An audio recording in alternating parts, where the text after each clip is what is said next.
is, what if you didn't have to do anything about anything at all? Nothing at all to do about anything. Yes, make a cup of tea because that doesn't give you any trouble. Whatever it is you have to do, answer the phone, make this appointment, whatever. But it does not accompanied by this idea that there is something that I need to do to be stable in the awareness, because I tell you that is cap. Forget about it. If you touch this idea, you believe it instantly into existence. And then you have to believe another idea to remove it. So why not drop both ideas in the first place and stay where you are? You're simply here within which all that arises for you, including the sense of spirituality, forget about spirituality then. Forget about enlightenment and forget about you also.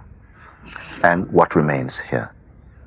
That which cannot be gotten rid of remains. It's just that, simpler than simple. Sometimes we overuse the intellectual faculties, which are only meant to take you up to this seeing, and thereby they say goodbye. We have served you enough, they will go. You're simply here. All this knowledge that we acquire, called spiritual knowledge, is only a mirror for the timeless to see itself. And for what reason? For no other reason than it's fascinated with its own recognition for some reason. I don't see that the idea that something is difficult, which is a persistent notion in the psyche of the human expression of consciousness, that we just have to do something to kind of, sometimes we're speaking like also a sense that we must get something accurately. So I said, no, there's no accuracy in the self. For everything is the self. If you give up all your notions, all your effort to try and get somewhere, just drop it right here now, because you have the power to do it. Just drop it. Yes.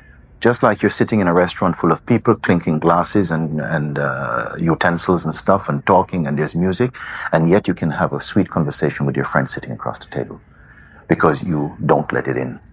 Yeah. In the same way, you don't let these thoughts in, that there is something that I need to do to stay more present. And the minute you are without this thought, the recognition is here. You know what? Oftentimes, this moment of seeing is attended by great laughter. There's nobody laughing, it's just that. It seems too simple to be true.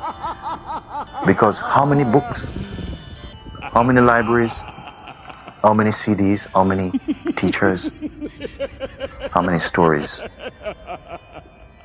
Can it all be pointing to this simplicity? My God, what a joke, what a strange thing. That I simply am. Some full acceptance of this ever-present truth happens, as it were. We can give it the title of grace or sort of benediction or whatever it is, but it simply happens.